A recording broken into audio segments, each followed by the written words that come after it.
3 days after post-election protests turned deadly in Cameroon, tensions remain high across major cities.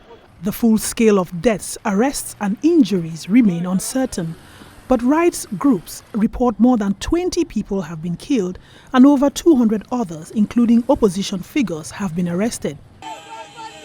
What began as calls for transparency has now become a wider confrontation between citizens and the state, with many saying they will not stop until the truth of the ballot is known.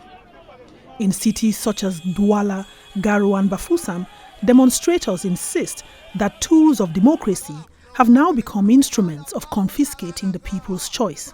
Tous ici, dans ce pays, on a voté pour le changement, on a voté, on sait ce qu'on avait voté dans les urnes. Nous voulons la vérité des urnes. Attangani qui nous excite, nous voulons les résultats des urnes. C'est tout ce que nous voulons, c'est notre président, c'est Issa Chiroma Bakari. The government says an investigation will be opened into the arrest, with the Interior Minister Paul Atanganji saying legal action will be taken against the main opposition candidate Issa Chiroma Bakari and calling his movement an insurrectional project. Le candidat Issa Chiroma du Front pour le Salut National du Cameroun, FSNC, s'est autoproclamé vainqueur de ce scrutin le 14 octobre 2025 en violation des dispositions du code électoral. Dans la foulée, ces partisans ont organisé de violentes manifestations dans plusieurs localités de notre pays. Critics say these messages have done little to calm protesters and have instead deepened mistrust in the country's institutions. Meanwhile, opposition leader Issa Chiroma Bakari, a former minister turned challenger, says the Constitutional Council awarded a fictitious victory to President Paul Biya and in doing so has turned away from its mission as the guardian of truth. The Constitutional Council has just announced truncated result awarding a fictitious victory to the outgoing president Paul Biya.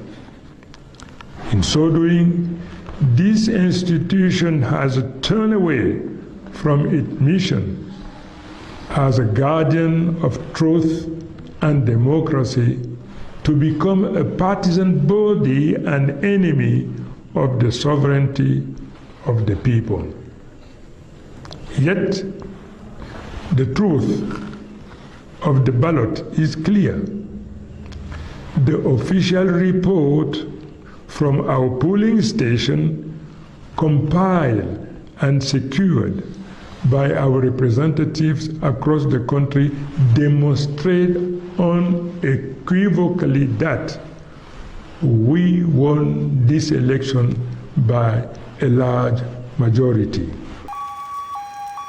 Observers say the protests are symptomatic of a deeper crisis, one that questions the very meaning of democracy when the institutions meant to protect it are no longer trusted by the people. International reactions have been swift.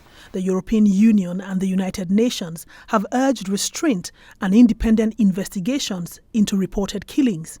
The African Union called for dialogue, while Human Rights Watch condemned what it described as the excessive use of force against protesters. As calm remains fragile and arrests continue, many Cameroonians are now left wondering about what happens when the tools of democracy, the vote, the courts and relevant institutions are seen not as arbiters of choice, but as instruments of control.